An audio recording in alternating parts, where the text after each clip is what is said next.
Hi friends, ಎಲ್ಲರಿಗೂ ನಮಸ್ಕಾರ. Welcome back to Kavitha Rangaswamy Kannada vlogs.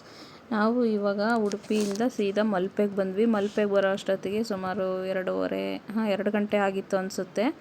2 ಗಂಟೆಗೆ ಬಂದಾಗ ಮಲ್ಪೆಗೆ ಬಂದಾಗ ಏನೋ ಒಂಥರ ಖುಷಿ. ಅಷ್ಟೊಂದು ಬಿಸಿಲಿದ್ರೂ ಬಿಸಿಲಿಲ್ಲ ಅನ್ನೋ ಒಂಥರ ಫೀಲ್ ಆಗ್ತಾಯಿತ್ತು. ಆ ನೀರೊಳಗೆ ಆಟ ಆಡೋದಲ್ವ, ಹಂಗಾಗಿ ತುಂಬ ಖುಷಿ ಆಗ್ತಾಯಿತ್ತು. ಬಂದರೆ ನಾವು ಅಲ್ಲಿ ಸುತ್ತಮುತ್ತ ಅಂಗಡಿಗಳೆಲ್ಲ ತುಂಬ ಚೆನ್ನಾಗಿದ್ವು. ಬಟ್ಟೆಗಳೆಲ್ಲ ಒಳ್ಳೊಳ್ಳೆ ಬಟ್ಟೆಗಳಿದ್ವು. ಅಲ್ಲಿ ನೀರೆಲ್ಲ ಆಟ ಆಡಿದ್ಮೇಲೆ ತಗೊಳ್ಳೋಕ್ಕೆ ಅಂದರೆ ರೇಟ್ ಜಾಸ್ತಿ ಇರುತ್ತೆ ಅಲ್ಲಿ. ಹಂಗಾಗಿ ನಾವೇನು ಶಾಪಿಂಗ್ ಮಾಡಲಿಲ್ಲ ಅಲ್ಲಿಂದ ಸೀದಾ ಬಂದರೆ ಟಿಕೆಟ್ ತಗೊಳ್ಳೋಣ ಅಂತ ಹೋದ್ವಿ. ಏನಕ್ಕೆ ಅಂತಂದರೆ ಅಲ್ಲಿ ಸುಮಾರು ಅಡ್ವೆಂಚರಸ್ ಆ್ಯಕ್ಟಿವಿಟೀಸ್ ಎಲ್ಲ ಇರುತ್ತೆ. ಮಲ್ಪೆಗೆ ಹೋದವರು ಬೀಚಲ್ಲಿ ಆಟ ಆಡೋಕ್ಕೆ ಹೋದರೆ ಈ ಒಂದು ಆ್ಯಕ್ಟಿವಿಟಿ ಮಾತ್ರ ಯಾರೂ ಮಿಸ್ ಮಾಡ್ಕೋಬೇಡಿ, ತುಂಬ ಚೆನ್ನಾಗಿರುತ್ತೆ. ನೋಡಿ, ಇದೆ ಆ್ಯಕ್ಟಿವಿಟೀಸ್ ಎಲ್ಲ ಇದೆ. ಸೇಂಟ್ ಮ್ಯಾರೀಸ್ ಐಸ್ಲ್ಯಾಂಡ್ ಟ್ರಿಪ್ ಅಂತ. ಸುಮಾರು ಅರ್ಧ ಗಂಟೆ ಹೋಗೋಕ್ಕೆ, ಬರೋಕ್ಕೆ ಅರ್ಧ ಗಂಟೆ ಇರುತ್ತೆ. ಅಲ್ಲಿ 1 ಅವರ್ ಆಟ ಆಡಲಿಕ್ಕೆ ಬಿಡ್ತಾರೆ. ಕರ್ಕೊಂಡು ಹೋಗ್ತಾರೆ ಅವರೇ ಬೋಟಲ್ಲಿ. ತುಂಬ ಚೆನ್ನಾಗಿರುತ್ತೆ. ನೀರಲ್ಲಿ ಸಮುದ್ರದ ಒಳಗಡೆ ಒಂದು ಅರ್ಧ ಗಂಟೆ ಜರ್ನಿ ಇರುತ್ತೆ. ಒಂದು 20 ಕಿಲೋಮೀಟ್ರ್ ಅಷ್ಟು ದೂರ ಕರ್ಕೊಂಡು ಹೋಗ್ತಾರೆ ಐಸ್ಲ್ಯಾಂಡಿಗೆ. ಒಬ್ಬರಿಗೆ 400 ರೂಪಾಯಿ ಟಿಕೆಟ್ ಆಗುತ್ತೆ. ಅಲ್ಲಿ ಇದ್ದೇ ಬೋರ್ಡಲ್ಲಿ ನೋಡ್ತಾ ಇರ್ಬೋದು, 400 ರೂಪಾಯಿ ಪರ್ ಪರ್ಸನ್ನು. ನಾವು 3 ಜನ ಇದ್ವಿ ಅಲ್ವಾ, 1200 ರೂಪಾಯಿ ತೊಗೊಂಡ್ರು. ಹೋಗಿ ಅವರು ಒಂದು ಬ್ಯಾಚನ್ನ ಬಿಟ್ಟು ಬರೋವರೆಗೂ ವೆಯ್ಟ್ ಮಾಡಬೇಕು. ಟಿಕೆಟ್ ತಗೊಂಡು ನಾವಲ್ಲಿ ಕೂತ್ಕೊಂಡು ವೆಯ್ಟ್ ಮಾಡ್ತಾಯಿದ್ವಿ. ಸುಮಾರು ಒಂದು ಅರ್ಧ ಗಂಟೆ ಅವರು ಬರೋ ಅಷ್ಟು ತನಕ ಕೂತ್ಕೊಂಡಿದ್ವಿ ಅಲ್ಲಿ. ಅದಕ್ಕೆ ನಾವು ಅವಾಗೇನು ಆಟ ಆಡಲಿಲ್ಲ. ನೋಡ್ತಾ ಇರ್ಬೋದು, ಬೇರೆಯವರೆಲ್ಲ ಆಟ ಆಡ್ತಾಯಿದ್ರು. ನನ್ನ ಮಗ ಅಲ್ಲಿ ಆಟ ಆಡೋಣ ಬಾರಮ್ಮ, ಆಟ ಆಡೋಣ ಅಂತಿದ್ದ. ಅವ್ನು ಹಿಂಸೆ ತಾಳಲಾರ್ದೆ ಅಲ್ಲಿ ಕೂತ್ಕೊಂಡಿದ್ದು. ಸುಮ್ಮನೆ ಹೋಗಿ ಸ್ವಲ್ಪ ಹೊತ್ತು ನೀರಲ್ಲಿ ಹಂಗೆ ನಿಂತ್ಕೊಂಡಿದ್ದು, ವಾಪಸ್ ಬಂದ್ವಿ. ಮತ್ತು ಮೈಯೆಲ್ಲ ನೆನೆಸ್ಕೊಂಡು, ಬಟ್ಟೆ ಎಲ್ಲ ನೆನೆಸ್ಕೊಂಡ್ಬಿಟ್ರೆ ಮತ್ತೆ ಅಲ್ಲಿ ಐಸ್ಲ್ಯಾಂಡಲ್ಲಿ ಹೋದಾಗ ಏನು ಎಂಜಾಯ್ ಮಾಡೋಕ್ಕಾಗಲ್ವಲ್ಲ. ಹಾಗಾಗಿ ನಾವು ಸ್ವಲ್ಪ ಹೊತ್ತು ವೆಯ್ಟ್ ಮಾಡಿದ್ವಿ. ಆಮೇಲೆ ಬಂತು. ಅರ್ಧ ಗಂಟೆ ವೆಯ್ಟ್ ಮಾಡಿ ಆದಮೇಲೆ ನಮ್ಮದು ಬೋಟ್ ಬಂತು. ನಾವು ಹತ್ತಬೇಕಾದ್ರೆ ಏನೂ ವೀಡಿಯೋ ಮಾಡೋಕ್ಕಾಗಲಿಲ್ಲ. ನೋಡಿ, ಇದೇ ಬೋಟು. ಮತ್ತು ಸೇಫ್ಟಿ ಜಾಕೆಟ್ ಎಲ್ಲ ಅವರೇ ಕೊಡ್ತಾರೆ. ತುಂಬ ಚೆನ್ನಾಗಿರುತ್ತೆ. ಸೇಫ್ಟಿ ಇದ್ದಾಗ ನಾವು ಹೋಗ್ಬೋದು. ಸುಮಾರು ಅಡ್ವೆಂಚರಸ್ ಆ್ಯಕ್ಟಿವಿಟೀಸ್ ಇರುತ್ತೆ. ಪ್ಯಾರಾಚೂಟು ಇದೆಲ್ಲ ಇರುತ್ತೆ. ಬೈಕ್ ರೈಡಿಂಗ್ ಇರುತ್ತೆ. ನಾನು ನೋಡಿರ್ಬೋದು, ಅದೇನು ಹೊಸ್ದಾಗಲ್ಲ ಹೇಳ್ತಾ ಇರೋದು. ಹಂಗಾಗಿ ನಾವು ಇದನ್ನು ಆಯ್ಕೆ ಮಾಡ್ಕೊಂಡ್ವಿ. ನಮ್ಮ ಮನೆಯವ್ರು ಲಾಸ್ಟ್ ಟೈಮ್ ಹೋಗಿದ್ದರು ಇಲ್ಲಿಗೆ, ಸೇಂಟ್ ಮ್ಯಾರೀಸ್ ಐಸ್ಲ್ಯಾಂಡ್ಗೆ. ತುಂಬ ಚೆನ್ನಾಗಿದೆ, ಬನ್ನಿ ಹೋಗೋಣ ಅಂತೇಳಿ ಕರ್ಕೊಂಡು ಹೋದರು. ನೀರಿನ ಅಲೆಗಳು ಅದೆಲ್ಲ ಹತ್ರದಿಂದ ಎಕ್ಸ್ಪೀರಿಯೆನ್ಸ್ ಮಾಡೋಕ್ಕೆ ತುಂಬ ಚೆನ್ನಾಗಿರುತ್ತೆ. ಇದು ಸೇಫ್ಟಿ ಇರುತ್ತಲ್ವ, ಹಂಗಾಗಿ ಏನೂ ಆಗೋಲ್ಲ. ನನಗೆ ಒಂದು ಕಡೆ ಭಯ ಆಗ್ತಿತ್ತು, ಅಲ್ಲಿ ಆ ಥರ ಅನಾಹುತ, ಇಲ್ಲಿ ಈ ಥರ ಅನಾಹುತ ಅಂತ ನೋಡ್ತಿರ್ತೀವಲ್ವ TV ನ್ಯೂಸ್ಗಳಲ್ಲೆಲ್ಲ. ಹಂಗಾಗಿ ಸ್ವಲ್ಪ ಭಯ ಅನ್ನಿಸ್ತಿತ್ತು. ಬಟ್ ಅಲ್ಲಿ ಹೋದ್ಮೇಲೆ ಆಟ ಆಡಬೇಕು, ಹೋಗಬೇಕು ಅಂತ ನಮಗೂ ಅನ್ನಿಸ್ತು. ಹಂಗಾಗಿ ನಾವು ಹೋದ್ವಿ. ಚೆನ್ನಾಗಿ ಎಂಜಾಯ್ ಮಾಡಿದ್ವಿ. ಅಂದರೆ ಅಲ್ಲಿ ತುಂಬ ಚೆನ್ನಾಗಿದೆ ಸೇಂಟ್ ಮ್ಯಾರೀಸ್ ಐಸ್ಲ್ಯಾಂಡಲ್ಲಿ. ಅಲ್ಲೂ ಒಳ್ಳೆ ವ್ಯೂ ಎಂಜಾಯ್ ಮಾಡ್ಬೋದು. ಬರೀ ಮರಳುಗಳು ರಾಶಿ. ಇಲ್ಲಿ ಏನು ನೋಡ್ತೀವೋ ಅಲ್ಲಿ ಬರೀ ಕಪ್ಪೆ ಚಿಪ್ಪು, ಕವಡೆಗಳು ಅದರದ್ದೇ ರಾಶಿ ಇರುತ್ತೆ. ಅವೆಲ್ಲ ಹತ್ರದಿಂದ ನೋಡ್ಬೋದು. ಮತ್ತು ವ್ಯೂ ತುಂಬ ಚೆನ್ನಾಗಿರುತ್ತೆ. ಕಲ್ಲುಗಳು, ದೊಡ್ಡ ದೊಡ್ಡ ಕಲ್ಲು ಅವೆಲ್ಲ ಇರುತ್ತೆ. ನೋಡಿ, ಇದು ನಾವು ಬೋಟಲ್ಲಿ ಹೋಗ್ತಾನೆ ಸಾಂಗೆಲ್ಲ ಹಾಕಿರ್ತಾರೆ. ಹೋಗ್ಬೇಕಾದ್ರೆ ಏನೂ ಬೇಜಾರಾಗಲ್ಲ. ಒಳ್ಳೆ ವ್ಯೂ, ಫೋಟೋ ಎಲ್ಲ ತೆಗೆಸ್ಕೊಂಡು ಹೋಗ್ಬೋದು. ತುಂಬ ಜನ ಫಾರಿನರ್ಸ್ ಎಲ್ಲ ಬಂದಿದ್ದರು ನಮ್ಮ ಜೊತೆಗೆ. ನಾವು ಎಷ್ಟು ಜನ ಹೋಗಿರ್ತೀವಿ ನೋಡಿ, ಅಷ್ಟು ಜನನೂ ಅವರು ನೆನ್ಪಿಟ್ಕೊಂಡು ಬರೋ ತನಕ ವೆಯ್ಟ್ ಮಾಡಿಬಿಟ್ಟು ಕರ್ಕೊಂಬರ್ತಾರೆ. ಬರಬೇಕಾದ್ರೆ 1 ಅವರ್ ಆಟ ಆಡಿ ಆದಮೇಲೆ ಕರೆಕ್ಟಾಗಿ ಬಂದು ಇಲ್ಲೇ ಇರಬೇಕು ಅಂತ ಹೇಳಿ, ಮತ್ತೆ ರಿವರ್ಸ್ ಮೊದಲಿಗೆ ಏನು ಕರ್ಕೊಂಡು ಬಂದುಬಿಟ್ಟಿರ್ತಾರಲ್ಲ ಅವ್ರನ್ನ ಮತ್ತೆ ಕರ್ಕೊಂಡೋಗಿ ಅಲ್ಲಿ ಬೀಚಿಗೆ ಬಿಡ್ತಾರೆ. ಅಲ್ಲಿವರೆಗೂ ನಾವಲ್ಲಿ ಸುತ್ತಾಡಿಕೊಂಡು ವೆಯ್ಟ್ ಮಾಡಬೇಕು. ನೋಡಿ, ಇವಾಗ ಬಂದ್ವಿ. ಇದೆ ಸೇಂಟ್ ಮ್ಯಾರೀಸ್ ಐಸ್ಲ್ಯಾಂಡು. ಇದೇನು ಈ ಥರ ಕಾಡು ಥರ ಇದೆಯಲ್ಲ ಅಂತ ಅಂದ್ಕೋಬೋದು. ಇಲ್ಲಿಂದ ಅಲ್ಲಿ ಬೀಚ್ ಹತ್ರ ಇಲ್ಲಿ ಬಿಡ್ತಾರಲ್ಲ, ಅಲ್ಲಿಂದ ಒಳಗಡೆ ಹೋಗಬೇಕು ನಾವು. Saint Mary's Island view full enjoy ಮಾಡಬೇಕು ಅಂದರೆ ಅಲ್ಲಿಂದ ಹೋದ್ವಿ. ಬಿಸಿಲು ತುಂಬ ಇದ್ದಿದ್ದರಿಂದ ನಾನು ಜಾಸ್ತಿ ಏನು ವೀಡಿಯೋಸ್ ಮಾಡೋಕ್ಕಾಗಲಿಲ್ಲ. ಅಲ್ಲಿ ಹೋದ ತಕ್ಷಣವೇ ನಾವು ಮಾಡಿದ್ದೆ ಐಸ್ ಕ್ರೀಮ್ ತಿಂದಿದ್ದು. ತುಂಬ ಸೆಕೆ ಇತ್ತಲ್ವ, ಹಂಗಾಗಿ ಐಸ್ ಕ್ರೀಮ್ ತೊಗೊಂಡ್ವಿ 3 ಜನ. 50 ರೂಪಾಯಿ ಒಂದು ಐಸ್ ಕ್ರೀಮು. ಚೆನ್ನಾಗಿತ್ತು. ಫುಲ್ ಐಸೆಲ್ಲ ಜಾಸ್ತಿ ಹಾಕ್ಕೊಟ್ಟಿದ್ರು.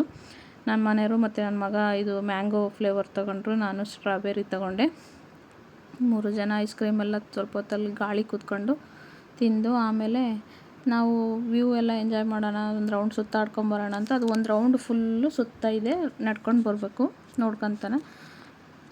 ತುಂಬ ಚೆನ್ನಾಗಿರುತ್ತೆ. ಯಾರೆಲ್ಲ ಹೋಗ್ತೀರಾ ಈ ಒಂದು ಆ್ಯಕ್ಟಿವಿಟಿ ಮಾತ್ರ ಮಿಸ್ ಮಾಡ್ಕೋಬೇಡಿ. ದುಡ್ಡು ಜಾಸ್ತಿ ಆದರೂ ಪರವಾಗಿಲ್ಲ, ವ್ಯೂ ನೋಡೋಕ್ಕೆ ಸಿಗುತ್ತೆ. ತುಂಬ ಚೆನ್ನಾಗಿರುತ್ತೆ. ಹೋಗಿ ನೋಡಿ, ಎಂಜಾಯ್ ಮಾಡಿ. ಅಲ್ಲಿಂದ ನಾವು ಐಸ್ ಕ್ರೀಮ್ ತಿಂದ್ಕೊಂಡು ನಾವು ಸೀದಾ ಇಲ್ಲಿಗೆ ಬಂದ್ವಿ. ನೋಡಿ, ಇದೇ ವ್ಯೂ ಸೇಂಟ್ ಮ್ಯಾರೀಸ್ ಐಸ್ಲ್ಯಾಂಡಲ್ಲಿ. ಈ ವ್ಯೂ ನೋಡೋಕ್ಕೆ ಎಲ್ಲರೂ ಹೋಗೋದು ಅಲ್ಲಿಗೆ. ಎಷ್ಟು ಚೆನ್ನಾಗಿದೆ ನೋಡಿ. ಅಲ್ಲಿ ಬೀಚಲ್ಲಿ ನೋಡ್ತೀವಲ್ಲ ಆ ವ್ಯೂನೇ ಬೇರೆ, ಈ ವ್ಯೂನೇ ಬೇರೆ. ನೀರೆಲ್ಲ ಫುಲ್ಲು ಬ್ಲೂ ಕಲರು. ಒಂದೊಂದು ಸ್ವಲ್ಪ ದೂರಕ್ಕೆ ಒಂದೊಂದು ಕಲರ್ ಇರುತ್ತೆ ನೀರು. ಫಸ್ಟಿಗೆ ವೈಟ್ ಇರುತ್ತೆ, ಆಮೇಲೆ ಬ್ಲೂ ಕಲರ್ ಇರುತ್ತೆ, ಆಮೇಲೆ ಸ್ವಲ್ಪ ಬ್ಲರ್ ಇರುತ್ತೆ. ಆ ಥರ ಇರುತ್ತೆ ನೋಡಿ. ನನ್ನ ಮಗ ಕಪ್ಪೆ ಚಿಪ್ಪವನ್ನೆಲ್ಲ ಆರಿಸ್ತಾ ಇದ್ದ. ಕವಡೆ ನಾವೇನು ಚಾವಂಗ ಆಡ್ತೀವಲ್ವ ಹಳ್ಳಿ ಕಡೆ, ಅವೆಲ್ಲ ಸಿಗುತ್ತೆ ಇಲ್ಲಿ. ಬರೀ ಅದರದ್ದೇ ರಾಶಿ ರಾಶಿ ಇರುತ್ತೆ. ನನಗಂತೂ ಅವೆಲ್ಲ ಹುಡ್ಕೋಬೇಕು ಅಂತ ಆಸೆ. ಹಂಗಾರೆ ಒಂದು 3-4 ಸಿಕ್ಕಿದ್ದು ಕವಡೆ, ಅವೆಲ್ಲ ತೊಗೊಂಬಂದೆ ನಾನು, ನೆನಪಿಗಿರುತ್ತೆ ಅಂತೇಳಿ. ಅಲ್ಲಿಂದ ಹೋಗ್ತಾ ಮತ್ತೆ ಅಲ್ಲಿ ನಾವು ತುಂಬ ಅಂದರೆ ತುಂಬ ಗಾಳಿ ಇತ್ತು. ನನ್ನ ಮಗ ಗಾಳಿಪಟ ಆರಿಸ್ತೀನಿ ಅಂತೇಳಿ, ಗಾಳಿಪಟ ಎಲ್ಲ ಸಿಗುತ್ತೆ ಅಲ್ಲಿ ರೆಂಟಿಗೆ. 50 ರೂಪಾಯಿ ಪ್ರೈಸ್ ಕೊಟ್ಟು ತೊಗೋಬೇಕು. ಎಲ್ಲ ಮಾರ್ತಿರ್ತಾರೆ, ಕ್ಯಾಪು, ಕನ್ನಡಕ ಎಲ್ಲ ಅಂಗಡಿಗಳೆಲ್ಲ ಇರುತ್ತೆ ಅಲ್ಲಿ, ಹೋಟೆಲೆಲ್ಲ ಇರುತ್ತೆ. ಅಲ್ಲಿ ಹೋಗಿ ಒಂದು ಗಾಳಿಪಟನೂ ಕೊಡಿಸಿದ್ವಿ ನನ್ನ ಮಗನಿಗೆ. ಚೆನ್ನಾಗಿ ಆರಿಸ್ತಾವನಿಗೆ ಭಾಳ ಇಷ್ಟ ಗಾಳಿಪಟ ಆರಿಸೋದು ಅಂದರೆ. ಮನೆಯಲ್ಲೇ ಪೇಪರ್ ತೊಗೊಂಡು ಗಾಳಿಪಟ ಮಾಡಿ ಆರಿಸ್ತಾ ಇರ್ತಾನೆ. ಹಾಗಾಗಿ ಅಲ್ಲೂ ಒಂದು ಗಾಳಿಪಟ ಕೊಡಿಸಿದ್ವಿ. ಅದಂತೂ ಮೇಲಿಂದ ಕೆಳಗಡೆ ಎಳಿಯೋಕ್ಕೆ ಆಗ್ತಾಯಿರಲಿಲ್ಲ, ಅಷ್ಟು ಮೇಲೆ ಹೋಗ್ತಾಯಿತ್ತು. ಸುಮಾರು ಗಾಳಿ ಇತ್ತು. ಗಾಳಿ ಚೆನ್ನಾಗಿ ಎಂಜಾಯ್ ಮಾಡಿದವನು. ನಾವೆಲ್ಲ ಫೋಟೋಸ್ ಎಲ್ಲ ತಗೊಂಡ್ವಿ. ನಾನು ಒಂದು ಕ್ಯಾಪ್ ತೊಗೊಂಡೆ, ಕ್ಯಾಪು, ಸ್ಪೆಕ್ಟ್ ಅವೆಲ್ಲ ತಗೊಂಡು ಅಲ್ಲಿ ಹೋದ್ಮೇಲೆ ಆ ಒಂದು ಇದಕ್ಕೆ ಸರಿಯಾದ ಫೋಟೋಸ್ ಎಲ್ಲ ತೆಗೆಸ್ಕೋಬೇಕಲ್ವಾ ವಾತಾವರಣಕ್ಕೆ. ಚೆನ್ನಾಗಿತ್ತು ವ್ಯೂ ನೋಡಿ ಹೆಂಗಿದೆ, ಎಂಜಾಯ್ ಮಾಡಿ ವ್ಯೂನ. ಅಲ್ಲಿ ಹೋದ್ರೆ ನಿಜವಾಗ್ಲೂ ಇದನ್ನ ನೋಡಲೇಬೇಕು. ಕಲ್ಲುಗಳ ನಡುವೆ ನೀರು ತುಂಬ ರಭಸವಾಗಿ ಬರುತ್ತೆ ಅಂದರೆ ಇಲ್ಲಿ ಅಲೆಗಳು. ಹಂಗಾಗಿ ಇಲ್ಲಿ ಒಳಗಡೆ ಯಾರನ್ನೂ ಬಿಡಲ್ಲ. ನೋಡ್ತಾ ಇರ್ಬೋದು, ಅಲ್ಲಿ ಹಗ್ಗಗಳು ಕಟ್ಟಿದ್ದಾರೆ. ಒಳಗಡೆ ಯಾರೂ ಹೋಗಂಗಿಲ್ಲ, ಅಲ್ಲೇ ದೂರದಿಂದ ನಿಂತ್ಕೊಂಡು ನೋಡಬೇಕು. ಹಾಗಾಗಿ ನಮ್ಮ ಮಗ ನೋಡ್ರಿ ಗಾಳಿಪಟ ಆರಿಸ್ತಾ ಇದ್ದಾನೆ, ಎಷ್ಟು ಮೇಲೋಗಿದೆ ಅಂತ. ತುಂಬ ಅಂದರೆ ತುಂಬ ಮೇಲೋಗಿದೆ ಅದು ಗಾಳಿಪಟ. ಅವನು ತುಂಬ ಎಂಜಾಯ್ ಮಾಡ್ದ. ಕನ್ನಡಕ ಇಲ್ಲದೇ ನಿಜವಾಗ್ಲೂ ಬಿಸಿಲಿಗೆ ಕಣ್ಣೇ ಬಿಡೋಕ್ಕಾಗಲ್ಲ. ನಾವು 3 ಜನನೂ ಕನ್ನಡಕ ತಗೊಂಡು ಹಾಕೊಂಡಿದ್ವಿ. ತುಂಬ ಅಂದರೆ ತುಂಬ ಕ್ಲೀನಾಗಿದೆ ಮತ್ತು ಚೆನ್ನಾಗಿ ಮೇಂಟೈನ್ ಮಾಡಿದ್ದಾರೆ ಅಲ್ಲಿ ಸೈಂಟ್ ಮೇರಿಸ್ ಐಸ್ಲ್ಯಾಂಡಲ್ಲಿ. ಎಲ್ಲೂ ಒಂದು ಪ್ಲಾಸ್ಟಿಕ್ ಹಾಕಿಲ್ಲ, ಗಲೀಜಿಲ್ಲ, ಎಂಥದ್ದು ಇಲ್ಲ. ಇಲ್ಲೆಲ್ಲ ಸುತ್ತಾಡ್ಕೊಂಡು ನೋಡ್ಕೊಂಡು ಬಂದ್ವಿ. ಅಲೆಗಳು ನೋಡಿ ಎಷ್ಟು ಫೋರ್ಸಾಗಿ ಬರ್ತಾಯಿದೆ. ಮತ್ತು ನೀರು ಯಾವ್ಯಾವ ಥರ ಕಲರ್ ಇದೆ ನೋಡಿ. ಸ್ಟಾರ್ಟಿಂಗ್ ವೈಟ್ ಇದೆ, ಆಮೇಲೆ ಸ್ವಲ್ಪ ಬ್ಲೂ ಇದೆ, ಹಿಂಗಿದೆ ನೋಡಿ. ಇಲ್ಲೆಲ್ಲ ಏನು ಜನಗಳು ಫೋಟೋ ತಗೊತಾ ಇದ್ದಾರಲ್ಲ, ನಾವೆಲ್ಲ ಒಂದೇ ಬೋಟಲ್ಲಿ ಬಂದಿದ್ವಿ. ಅವೆಲ್ಲ ಒಂದು ರೌಂಡಿಂಗ್ ಸುತ್ತಾಡ್ಕೊಂಬರೋವರೆಗೂ ಅವ್ರು ಅಲ್ಲೇ ಹೋಗಿ ಮೊದಲಿಗೆ ಏನು ಟ್ರಿಪ್ ಬಿಟ್ಟು ಬಂದಿರ್ತಾರಲ್ಲ ಅವ್ರನ್ನ ಕರ್ಕೊಂಡೋಗಿ ಬಿಟ್ಟು ಬರೋಕ್ಕಂತ ಹೋಗಿರ್ತಾರೆ ಬೋಟ್ನವರು. ಅವ್ರು ಬರೋ ಅಷ್ಟರೊಳಗಡೆ ನಾವು 1 ಅವರಲ್ಲಿ ಎಲ್ಲ ನೋಡಿ ಮುಗಿಸಿ ಅಲ್ಲಿ ಬಂದು ನಿಂತಿರಬೇಕು. ಮತ್ತು ಬಸ್ಸಿಗೆ ಹೆಂಗೆ ವೆಯ್ಟ್ ಮಾಡ್ತೀವಲ್ವ ಆ ಥರ. ಆಮೇಲೆ ಅವ್ರು ಬಂದು ಹೇಳ್ತಾರೆ, ವಿಜಲ್ಗೆ ಹೋಗ್ತಾರೆ, ಬನ್ನಿ ಬನ್ನಿ ಅಂತೇಳಿ ಅವಾಗ ಹೋಗಬೇಕು. ನಾವೆಲ್ಲ ನೋಡಿಕೊಂಡು ಬಂದು ಎಲ್ಲ ಆದಮೇಲೆ ಇಲ್ಲಿ ಬಂದು ಬೋಟ್ ಅಲ್ಲ ಸಮುದ್ರದ್ದು ವ್ಯೂನ ಎಂಜಾಯ್ ಮಾಡ್ಕೊಳ್ತಾ ಕೂತ್ಕೊಂಡಿದ್ವಿ. ಇಲ್ಲಿ ಕೂತ್ಕೊಂಡಾಗ ಅಲ್ಲಿ ಒಂದು ಜೋಕಾಲಿ ಕಟ್ಟಿದ್ರು. ನನ್ನ ಮಗ ಬಂದು ಅದರೊಳಗಡೆ ಕೂತ್ಕೊಂಡು ಆಟ ಆಡ್ತಾಯಿದ್ದ. ಅದೊಂದು ಚಿಕ್ಕದಾಗಿ ವಿಡಿಯೋ ಕ್ಲಿಪ್ಪಿಂಗ್ನ ಆ್ಯಡ್ ಮಾಡಿದ್ದೀನಿ.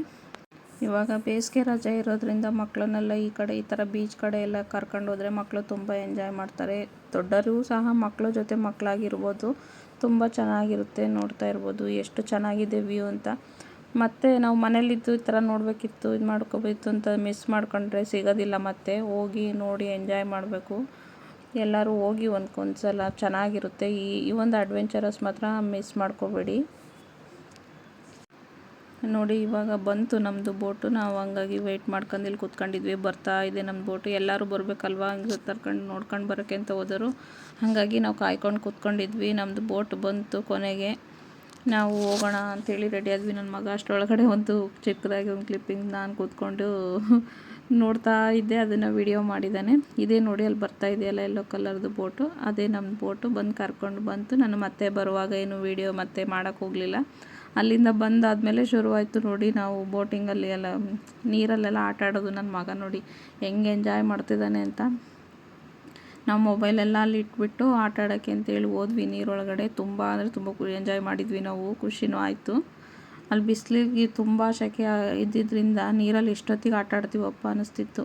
ಅದು ನೀರಲ್ಲಿ ಆಟ ಆಡ್ಬೇಕಾದ್ರೆ ಹೇಗೆ ಅನಿಸುತ್ತೆ ಅಂದರೆ, ಆಡೋದಿನ ಆಟ ಆಡ್ಬಿಡ್ತೀವಿ, ಆಮೇಲೆ ನೆಂದ ಮೇಲೆ ರೂಮಿಗೆ ಬರೋ ತನಕ ಯಾಕಾದರೂ ಆಡಿದ್ದೀವೋ ಏನೋ ಅನ್ನಂಗೆ ಅನಿಸ್ತಿರುತ್ತೆ. ಇದು ಬೀಚ್ ಒಳಗಡೆ ಆಡ್ದವ್ರಿಗೆ ಮಾತ್ರ ಎಕ್ಸ್ಪೀರಿಯೆನ್ಸ್ ಆಗಿರುತ್ತೆ. ಈ ಅಪ್ಪ ಮಗ ಯಾಕೆ ಹಿಂಗೆ ಎಳ್ದಾಡ್ತಿದ್ದಾರೆ ಅಂತ ನೀವು ಅನ್ಕೋಬೋದು. ನಮ್ಮ ಮನೆಯವ್ರು ಕರಿತಾಯಿದ್ರು, ಬಾರಲ್ಲಿ ಸ್ವಲ್ಪ ದೂರ ಕರ್ಕೊಂಡು ಹೋಗ್ತೀನಿ ಚೆನ್ನಾಗಿರುತ್ತೆ ಅಂತಂದರೆ ನನ್ನ ಮಗ ಹೆದರ್ಕೊಂಡ ಅಲೆಗಳು ಬರೋ ಇದಕ್ಕೆ ತುದಿಗಿಲ್ಲೇ ಆಟ ಆಡ್ತಾ ಇದ್ದ. ನನ್ನ ಮನೆಯವ್ರು ಸ್ವಲ್ಪ ದೂರ ಹೋಗಿದ್ರು, ಸೇಫ್ಟಿ ಇಲ್ಲದೆ ಯಾರು ಅಷ್ಟೊಂದು ದೂರ ಮುಂದಕ್ಕೆ ಹೋಗಬೇಡಿ ಯಾರೂ. ಬಟ್ ಅಲ್ಲೇನೇನು ಅನಿಸಲ್ಲ, ಅಷ್ಟೊಂದು ದೊಡ್ಡ ದೊಡ್ಡ ಅಲೆಗಳು ಇನ್ನು ಆ ಕಡೆ ಹೋಗಲ್ಲ. ಹಾಗಾಗಿ ನಮ್ಮ ಮನೆಯವ್ರು ಸ್ವಲ್ಪ ದೂರ ಬಾ ಕರ್ಕೊಂಡು ಹೋಗ್ತೀನಿ, ಇನ್ನೇನು ಬಿಡಲ್ಲ ಅಂತ ಹೇಳ್ತಾಯಿದ್ರು. ನನ್ನ ಮಗ ಹೋಗೋಕ್ಕೆ ಹೆದರ್ಕೊಂಡು ಇಲ್ಲೇ ತುದಿಗೆ ಆಟ ಆಡ್ತಾ ಇದ್ದ. ಅದೊಂದು ಚೂರು ಕ್ಲಿಪ್ಪಿಂಗ್ ಆ್ಯಡ್ ಮಾಡಿದ್ದೀನಿ. ವಿಡಿಯೋನ ಮಾಡ್ಕೊಡೋರು ಯಾರಾದರೂ ಇದ್ದಿದ್ರೆ ಚೆನ್ನಾಗಿರ್ತಿತ್ತು. ನಾನು ಆಡಿದ್ದೀನಿ ನೀರಲ್ಲಿ, ಯಾರೂ ವಿಡಿಯೋ ಮಾಡಿಲ್ಲ. ಹಾಗಾಗಿ ಅಲ್ಲಿಂದ ಸೀದಾ ಬಂದಿದ್ದೆ ನಾವು ಉಡುಪಿಗೆ ರೂಮ್ ಮಾಡಿ ಅಲ್ಲಿಗೆ ಬಂದ್ವಿ. ನಾವು ಫುಲ್ಲು ನೆಂದು ಬಿಟ್ಟಿದ್ವಿ. 3 ಜನ ಫುಲ್ಲು ನೀರಲ್ಲಿ ಬೀಚಲ್ಲಿ ಆಟ ಆಡಿಬಿಟ್ಟು ನಮ್ಮ ಬಟ್ಟೆಗಳೆಲ್ಲ ಉಪ್ಪು ಮರಳು ಮುಳುಗ್ಬಿಟ್ಟಿತ್ತು. ಎಷ್ಟೊತ್ತಿಗೆ ರೂಮಿಗೆ ಬರ್ತೀವೋ ಅಂತ ಅನಿಸ್ತಾ ಇತ್ತು. ನಾವು ಬಂದ್ವಿ ಇಲ್ಲಿ ರತ್ನ ರೆಸಿಡೆನ್ಸಿ ಅಂತ, ತುಂಬ ಚೆನ್ನಾಗಿದೆ ರೂಮು. ನೋಡ್ತಾ ಇರ್ಬೋದು. ಈ ರೂಮ್ನು ನಾನು ಹಾಗೆ ಸಿಂಪಲ್ಲಾಗಿ ಟೂರ್ ಕೊಡ್ತೀನಿ ನೋಡಿ ಎಷ್ಟು ಚೆನ್ನಾಗಿದೆ ರೂಮ್ ಅಂತ. ಹೊಸ್ದಾಗಿ ಕಟ್ಟಿದ್ದಾರೆ ಅನಿಸುತ್ತೆ. ಇದು ರತ್ನ ರೆಸಿಡೆನ್ಸಿ ಅಂತ ಉಡುಪಿಯಲ್ಲಿ. ಮಲ್ಪೆಗೆ ತುಂಬ ಕಾಸ್ಟ್ಲಿ ರೂಮು, ಹಾಗಾಗಿ ನಾವು ಸೀದಾ ಉಡುಪಿಗೆ ಬಂದು ರೂಮ್ ಮಾಡಿದ್ವಿ. ತುಂಬ ಚೆನ್ನಾಗಿತ್ತು ರೂಮು. ಟಿ ವಿ ಅದು ಎಲ್ಲ ಇಟ್ಟಿದ್ರು. ಬಂದ ತಕ್ಷಣ ನಾವು ಫಸ್ಟ್ ಮಾಡಿದ್ದೆ ಸ್ನಾನ ಮಾಡಿ ಎಲ್ಲರೂ ಫ್ರೆಶ್ ಅಪ್ ಆಗಿಬಿಟ್ವಿ. ಎಷ್ಟೊತ್ತಿಗೆ ಸ್ನಾನ ಮಾಡ್ತೀವಂತ ಅನಿಸುತ್ತೆ, ಹಂಗಿರುತ್ತೆ. ಈ ರೂಮಲ್ಲಿ ಬಂದು ಬಾತ್ರೂಮ್ ಎಲ್ಲ ಚೆನ್ನಾಗಿತ್ತು. ಕಬೋರ್ಡ್ಸು ಎಲ್ಲ ಕೊಟ್ಟಿದ್ದರು. ಮತ್ತು bathroom accessories, brush, soap, paste, ಆಮೇಲೆ ಶಾಂಪು ಎಲ್ಲ ಇಟ್ಟಿದ್ರು. ಹಾಗೆ ಬಾಲ್ಕನಿ ಕೂಡ ಇತ್ತು. ಬಾಲ್ಕನಿ ವ್ಯೂ ಅಂತೂ ತುಂಬ ಚೆನ್ನಾಗಿತ್ತು. 2 ಚೇರ್ಗಳು ಇಟ್ಟಿದ್ರು ಬಾಲ್ಕನಿಯಲ್ಲಿ ಕುತ್ಕೊಳ್ಳೋಕ್ಕೆ, ಎಂಜಾಯ್ ಮಾಡಲಿಕ್ಕೆ ಅಂತ ಹೇಳ್ಬಿಟ್ಟು. ನಾವು ಹೋಗಿದ ತಕ್ಷಣ 3 ಜನ ಸ್ನಾನ ಮಾಡಿ ಫ್ರೆಶ್ ಅಪ್ ಆಗಿ ಬಟ್ಟೆಗಳನ್ನೆಲ್ಲ ಫಸ್ಟು ತೊಳೆದಾಕ್ಬಿಟ್ಟೆ. ಹೆಂಗೋ ಬಾಲ್ಕನಿ ವ್ಯೂ ಚೆನ್ನಾಗಿತ್ತಲ್ಲ, ಭಾಳ ಕಾಂಪೌಂಡ್ ಇತ್ತಲ್ವ, ಒಣಾಕ್ಲಿಕ್ಕೂ ಎಲ್ಲ ಜಾಗ ಚೆನ್ನಾಗಿದೆ ಅಂತೇಳಿ ಬಟ್ಟೆ ಎಲ್ಲ ತೊಳೆದ್ಬಿಟ್ಟು ಎಲ್ಲ ಫಸ್ಟ್ ಒಣಾಕ್ಬಿಟ್ಟೆ. ಆದ್ರೂ ಆ ಉಪ್ಪಿನ ಅಂಶ ಎಲ್ಲ ಏನೂ ಹೋಗಿರಲಿಲ್ಲ ನೋಡಿ. ನನ್ನ ಟಾಪು ನಂದು ಫುಲ್ಲು ಡ್ರೆಸ್ಸು ನೆಂದ್ಬಿಟ್ಟಿತ್ತು. ಅದರಲ್ಲೇ ವಿಡಿಯೋ ಮಾಡಿದ್ದೀನಿ. ಹಿಂದೆಗಡೆ ವ್ಯೂ ಮಾತ್ರ ತುಂಬ ಚೆನ್ನಾಗಿತ್ತು. ಬಾಳೆ ಗಿಡ ಅದೆಲ್ಲ ಇತ್ತು. ಮತ್ತು ವಿತ್ ಎ ಸಿ ರೂಮು. ಇದಕ್ಕೂ ಏನು ಜಾಸ್ತಿ ಕಾಸ್ಟ್ಲಿ ಅಲ್ಲ. ಈ ರೂಮ್ ಪ್ರೈಸ್ ಕೇಳಿದ್ರು ನೀವು ಆಶ್ಚರ್ಯ ಪಡ್ತೀರಾ. ಇದು 1,500 ರೂಪಾಯಿನ ಅಷ್ಟೇ. ತುಂಬ ಚೆನ್ನಾಗಿದೆ ವಿತ್ ಎ ಸಿ. ಹಿಂದೆ ವ್ಯೂ ಎಲ್ಲ ತುಂಬ ಚೆನ್ನಾಗಿತ್ತು. ಯಾರಾದರೂ ಉಡುಪಿಗೆ ಹೋದರೆ ಈ ಒಂದು ರೆಸಿಡೆನ್ಸಿನೂ ನೀವು ಬುಕ್ ಮಾಡ್ಕೊಂಡು ಹೋಗ್ಬೋದು. ಹೋಟೆಲು ತುಂಬ ಚೆನ್ನಾಗಿದೆ. ಸರ್ವಿಸು ಕೂಡ ಅಷ್ಟೇ ಚೆನ್ನಾಗಿದೆ. ತುಂಬ ಒಳ್ಳೆಯವರಿದ್ದರು ಓನರ್ ಕೂಡ.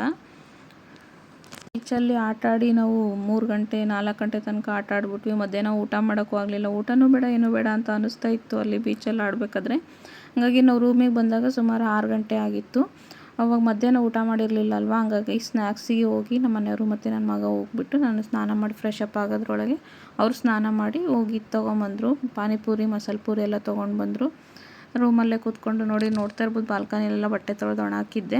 ಮನೇಲಿ ಇದ್ದಿದ್ದ ಥರನೇ ಫೀಲ್ ಆಗ್ತಾಯಿತ್ತು. ಪಾನಿಪುರಿ, ಮಸಾಲೆ ಪೂರಿ ಎಲ್ಲ ತಿಂದುಬಿಟ್ಟು ಆಮೇಲೆ ಮತ್ತೆ ನೈಟು ನಾವು ಊಟಕ್ಕೆ ಉಡುಪಿ ಫೇಮಸ್ ತಿಮ್ಮಪ್ಪ ಹೋಟ್ಲಿಗೆ ಹೋದ್ವಿ. ಅವತ್ತು ಸೋಮವಾರ ನಾವು ಹೋಗಿದ್ದ ದಿನ, ಮಲ್ಪೆ ಬೀಚಲ್ಲಿ ಆಡಿದ ದಿನ ಸೋಮವಾರ ಆಗಿದ್ದರಿಂದ ನಾನು ನಾನ್ ವೆಜ್ ಏನೂ ತಿನ್ನಲ್ಲ ನಾನು. ಹಂಗಾಗಿ ಇವರು ನನ್ನ ಮಗ ಮತ್ತು ನಮ್ಮ ಮನೆಯವರು ಫಿಶ್ಶು ಮತ್ತು ಕ್ರಾಬು, ಗೀ ರೋಸ್ಟು ಅದೆಲ್ಲ ತೊಗೊಂಡ್ರು.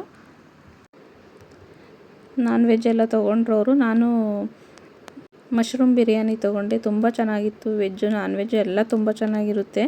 ಯಾರಾದರೂ ಹೋದರೆ ಒಂದು ಸಲ ವಿಸಿಟ್ ಮಾಡಿ. ಹೋಟೆಲ್ ಮಾತ್ರ ಸರ್ವಿಸು ಅಷ್ಟೇ ಚೆನ್ನಾಗಿದೆ. ಹೋಟೆಲ್ ಊಟನೂ ಅಷ್ಟೇ ಚೆನ್ನಾಗಿದೆ.